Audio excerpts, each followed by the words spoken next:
அனைவருக்கும் வணக்கம். தெய்வீக பலன்கள் சேனல் சார்பாக தங்களை அன்புடன் வரவேற்கிறோம். இன்று நம் காணொளியில் காண விரும்புவது புரட்டாசி மாதம் தசமி சிறப்புகளை பற்றி இந்த காணொளியில் பார்க்கலாம். வாருங்கள் காணொளிக்கு செல்லலாம். மறக்காமல் ஒரு சப்ஸ்கிரைப் செய்யவும். நாம் செய்யக்கூடிய 10 வகையான தீமைகளை போக்கி பிறப்பில்லா முக்தி நிலை அடையச் செய்யும் தசமி குறித்து ஸ்ரீ ராமபிரான் அவர்களும் மற்றும் ராவணனை கொண்ட பாவத்தை எவ்வாறு போக்கிக் கொண்டார் என்பதை பற்றி இந்த புரட்டாசி மாதங்களில் தெரிந்து கொண்டால் அவ்வளவு சிறப்பு மிக்கது. முக்கியமாக இந்த புரட்டாசி மாதத்தில் வரக்கூடிய அமாவாசைக்கு முன்பாக வரும் சுக்லபட்ச தசமி திதி 10 விதமான பாவங்களை போக்கக்கூடிய பாவகர தசமி மற்றும் தசரா தசமி என்றும் அழைக்கப்படுகிறது.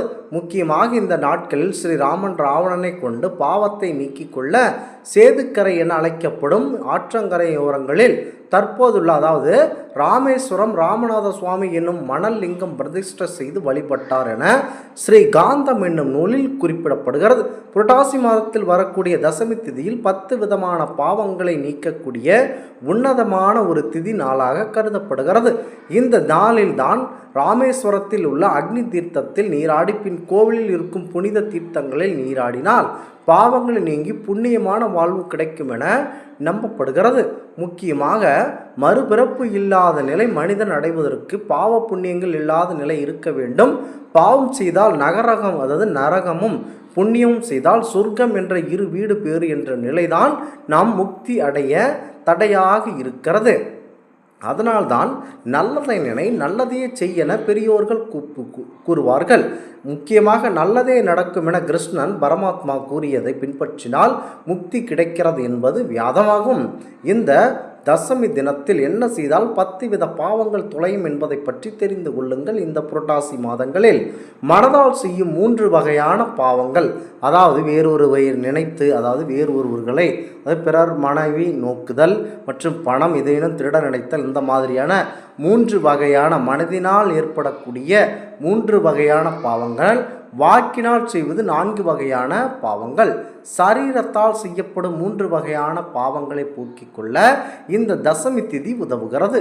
முக்கியமாக இந்த தசமி திதியானது மாபெரும் சிறப்பம்சம்.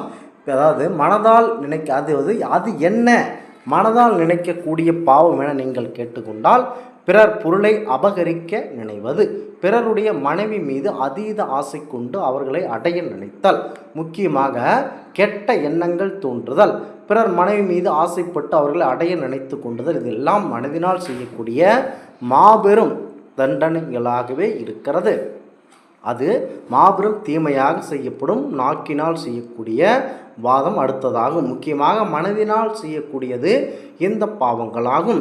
அடுத்ததாக நாக்கினால் செய்யக்கூடிய தவறு, பிறரை கடுஞ்சொல்லால் காயப்படுத்துதல், முக்கியமாக பொய் பேசி குற்றத்தில் ஈடுபடுதல், பிறரை குறித்து அவதூறாக பேசி அவர்களை இழித்து பேசுவது, உண்மை தெரியாமலேயே ஒரு விஷயத்தை அறிவுக்கு பொருந்தாமல் ஏடாகுடமாக பேசிக்கொண்டிருந்தால், இது எல்லாம் தவறான செயல்களாகவே பார்க்கப்படுகிறது. அடுத்ததாக நம் உடலால் செய்யக்கூடிய 3 பாவங்கள் என்ன என்றால், நமக்கான பொருளை தவிர பிறரின் பொருளை நாம் எடுத்துக்கொள்ளுதல், பிறர் மனைவியை தீண்டுதல், அநியாயமாக பிறரை கஷ்டப்படுத்துதல், இது எல்லாம் சரீரத்தால் நாம் செய்யக்கூடிய மாபெரும் தவறுகளாகும். இப்படிப்பட்ட கொடுமையான அந்த 10 பாவங்களை அறுக்கக்கூடிய அருமையான நாள்தான் இந்த தசமியாகும்.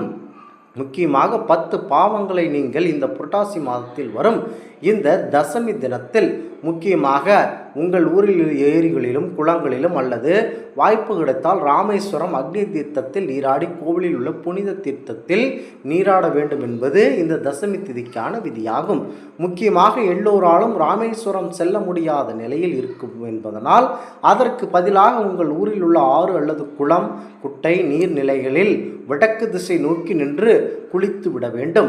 அப்படி குளிக்கும் போது நம் சிவபெருமானையும் பரம்பொருள் பெருமாளையும் மனதில் நினைத்து கொண்டு, இனிமேல் நான் பாவச் செயல்களில் ஈடுபட மாட்டேன், மனதளவிலும் செய்ய மாட்டேன் என உறுதிமொழி எடுத்து கொள்ள வேண்டும்.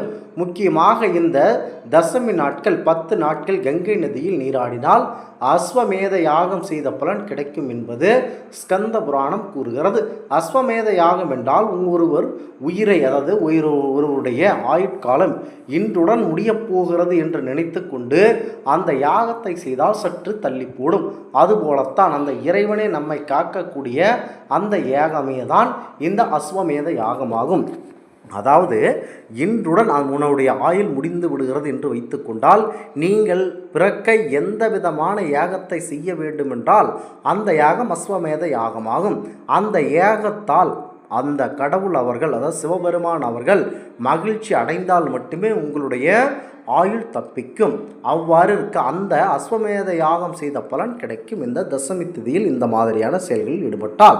முக்கியமாக இன்றைய தினம் பிதுர் தர்ப்பணம், ஏழைகளுக்கு ஆடை, உணவு மற்றும் என உதவி செய்து வந்தால் கூடுதல் பலன்கள் உங்களுக்கு அதிகமாகவே கிடைக்க இருக்கிறது.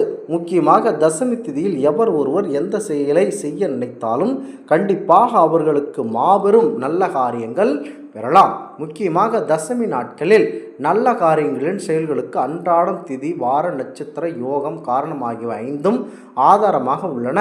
இதை பஞ்சாங்கம் என்கிறோம். திதி என்ற வடமொழி சொல்லுக்கு தொலைவு என்ற பொருள். குறிப்பாக திதி என்பது வானவெளியில் சூரியனுக்கும் சந்திரனுக்கும் இடையே ஏற்பட்ட ஒரு தூரத்தின் பெயராகும். அமாவாசைக்கு பிறகும் பௌர்ணமிக்கு பிறகும் திதிகள் ஒன்றுக்கு பின் ஒன்றாக வருகின்றன.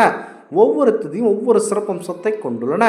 விநாயகர் சதுர்த்தி, ரிஷி பஞ்சமி, கந்த சஷ்டி, ரத சப்தமி, குக்லாஷ்டமி, ராமநவமி, விஜயதசமி, வைகுண்ட ஏகாதசி, சிரவண துவாதசி, முக்கியமாக நாக சதுர்த்தசி, சித்ரா பௌர்ணமி, ஆடி அமாவாசை, தை அமாவாசை ஆகிய திதிகளுடன் இணைந்த விசேஷ நாட்கள் மாபெரும் சிறப்புமிக்கவை. வளர்பிறை காலத்தில் முக்கியமாக மாபெரும் சக்தி வாய்ந்த திதிகள் அனைத்தும் முக்கியத்துவம் வாய்ந்தவையாகவே இன்றளவும் இருக்கின்றன. முக்கியமாக தசமி நாட்களில் எல்லா விதமான சுபகாரியங்களிலும் ஈடுபடலாம். மத சடங்குகளை செய்யலாம். ஆன்மீக பணிகளுக்கு உகந்த நாள். பயணம் மேற்கொள்ளலாம். கிரக பிரவேசம் செய்யலாம். வாகனம் ஓட்ட பழகலாம். அரசு காரியங்களில் ஈடுபடலாம். இந்த திதிக்கு யமதர்மனே அதிதேவதையாக இருக்கிறார். இந்த ஆன்மீக தகவல் உங்களுக்கு பிடித்து இருந்தால் தெய்வீக பலன்கள் சேனலை கண்டிப்பாக சப்ஸ்கிரைப் செய்து கொள்ளவும். மீண்டும் ஒரு நல்லதொரு காணொளியில் உங்களை சந்திக்கிறோம். நன்றி, வணக்கம்.